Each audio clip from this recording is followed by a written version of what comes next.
नमस्कार, India news में आप सभी का स्वागत है। मेरा नाम है अमित सिंह। आज एक बहुत बड़ी खबर आई, या यूं कहें कि कल रात को एक बहुत बड़ी खबर आई।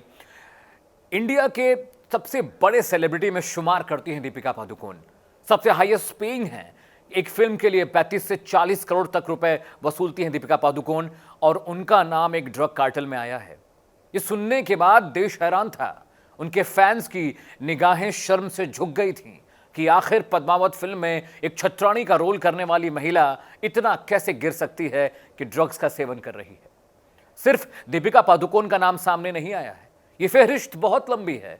इसमें है श्रद्धा कपूर, सारा अली खान, नम्रता शिरोडकर, इसके अलावा नई एक्ट्रेस रकुलप्रीत सिंह।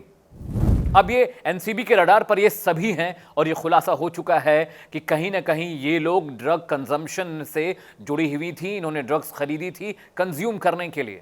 सबसे पहले जब एनसीबी ने रिया को पकड़ा, रिया को जब गिरफ्तार किया, तो रिया ने खुलासा किया कि करीब 29 से 30 ऐसे सेलिब्रिटी, ऐसे बॉलीवुड एक्टर और एक्ट्रेसेस हैं जिन्होंने रिया से पार्टीज में ड्रग्स खरीदा। उसके बाद नाम आया जया साहा का। जया साहा कौन है? जया साहा सुशांत की टैलेंट मैनेजर हैं, और एक बहुत ही देश की बड़ी समृद्ध कंपनी है कौन टैलेंट मैनेजमेंट, जो सितारों का टैलेंट मैनेज करती है, उनके लिए फिल्में तलाशती है, उन्हें काम दिलाती है। जया साहा कौन टैलेंट मैनेजमेंट कंपनी में काम करती हैं। जया साहा ने जो खुलासा किया, उसको सुनने के बाद हर किसी के पैरों के नीचे से जमीन खिसक गई। जया साहा ने कहा कि दीपिका पादुकोण, सारा अली खान, श्रद्धा कपूर जैसी जो अदाकारा हैं, उन्होंने जया साहा के से ड्रग्स खरीदा है कंज्यूम करने के लिए। और एक चैट सामने आया है। ये बात 28-29 अक्टूबर 2017 की है। मुंबई में एक बहुत फेमस नाइट क्लब है जिसका नाम है कोको। वहां पे 2 दिन की एक पार्टी हुई थी। उसी दौरान करिश्मा, जो कि दीपिका पादुकोण की मैनेजर हैं, दीपिका और करिश्मा के बीच का चैट मिला है एनसीबी को, पुराने व्हाट्सएप मैसेजेस रिस्टोर करने के बाद, और उसमें साफ साफ लिखा है कि दीपिका पादुकोण करिश्मा से कह रही हैं, क्या तुम्हारे पास माल है? माल का मतलब ड्रग्स से था। फिर वो कहती हैं कि मुझे वीड नहीं, मुझे हशीश चाहिए। हशीश, वीड, ये एक तरह से जो गांजा होता है, इसके अलग अलग रूप हैं। इनको फॉर्मेशन में, इनको अलग अलग प्रोसेस के थ्रू अलग अलग फॉर्मेट में बनाया जाता है। ये व्हाट्सएप चैट देखने के बाद पूरा देश सकते में था। मतलब जब दीपिका पादुकोण टुकड़े टुकड़े गैंग को संबल देने के लिए जेएनयू पहुंची थी, तब भी उनके फैंस बंद थे, फैंस का मुंह बंद था। उन्होंने कोई बात नहीं की, कोई टिप्पणी नहीं की। इसके बाद जो तख्तियां लेके बॉलीवुड में घूमते हैं, अधिकारों की जंग करते हैं, दीपिका के इस खुलासे के बाद कोई सामने नहीं आया। वो सरपंच जो अधिकारों की डुगडुगी बजाते रहते हैं बॉलीवुड में, उनकी भी आवाज नहीं आई। बेहद हैरान करने वाली बात है, और बेहद दुख होता है, क्योंकि 130 करोड़ भारतीय इन सितारों में, इन अदाकारों में अपने आप को देखते हैं। कोई स्टूडेंट ऋतिक जैसा बनना चाहता है, कोई वरुण की तरह बॉडी बनाना चाहता है, कोई लड़की दीपिका की तरह छरहरी और खूबसूरत फिगर चाहती है। इसी तरह तमाम बड़े एक्टर हैं जिनसे हम और आप जैसे लोग अपना सरोकार करते हैं, अपने आप को कनेक्ट फील करते हैं, और एक तरह से हमारे लिए रोल मॉडल हैं। लेकिन ये रोल मॉडल अब हमारे रोल मॉडल नहीं है। ये नशेड़ी, गंजेड़ी और चरसी निकले। बॉलीवुड का एक बहुत बड़ा ड्रग कार्टेल नेक्सस लगातार सामने आता जा रहा है, जिसमें बड़े बड़े स्टार्स का नाम सामने आया है। क्या आपको पता था कि श्रद्धा कपूर ड्रग्स लेती हैं? क्या आप जानते थे कि नम्रता शिरोडकर ड्रग्स की आदी हैं? क्या आपको पता था कि सारा अली खान, जो अभी अभी फिल्मों में आई हैं, वो भी ड्रग्स लेती हैं? इसके अलावा दीपिका पादुकोण, जो इतनी गंभीर फिल्में कर चुकी हैं, छपाक जैसे फिल्म बनाने वाली अदाकारा जिसको इतना सराहा गया, वो उसका नाम ड्रग नेक्सस में सामने आ रहा है।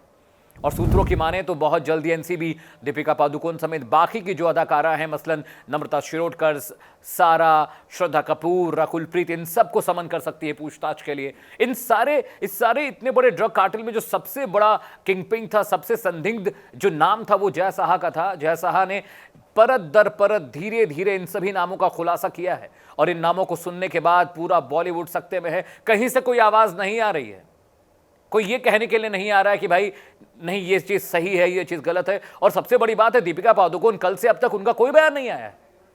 ऐसे तो वो बहुत बोलती हैं, जाके महिला आरक्षण पे बात करती हैं, महिला अधिकारों पे बात करती हैं, जेएनयू चली जाती हैं, शाहीन बाग के मसले पे इतने सारे बयान दे देता है बॉलीवुड। कहां हैं वो सारे लोग?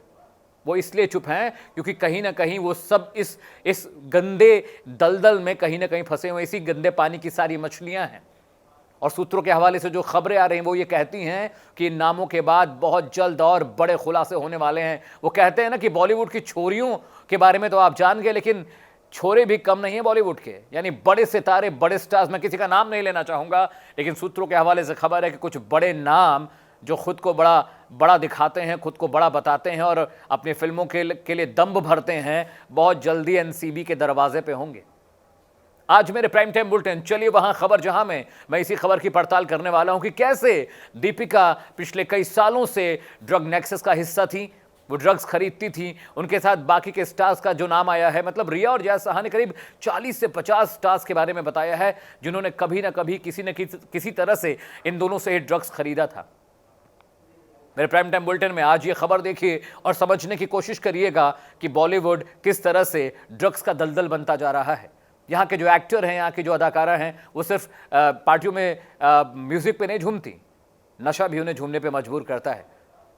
आप अपने सुझाव, अपना मशवरा, अपने आइडिया मुझे व्हाट्सएप, ट्विटर, इंस्टाग्राम या यूट्यूब पे भेज सकते हैं। मेरा ट्विटर हैंडल है अमित सिंह जॉर्नो, इसी नाम से मैं इंस्टाग्राम पे भी पाया जाता हूं। इसके अलावा मेरा एक यूट्यूब चैनल है जिसका नाम है न्यूज़ व्यूज़ एंड एनालिसिस। मैं उस पर हर रोज़ एक वीडियो अपलोड करता हूं, उसे सब्सक्राइब करिए, बेल आइकॉन दबाना मत भूलिएगा, ताकि अगली बार जब मैं कोई इन्फॉर्मेशन, कोई वीडियो अपलोड करूँ तो उसकी नोटिफिकेशन आपको मिले। मेरे साथ फिलहाल इतना ही, कल आपसे फिर से मुलाकात होगी एक नए मसले, एक नई खबर, एक नई पड़ताल के साथ। तब तक आप देखते रहिए इंडिया न्यूज़। नमस्कार।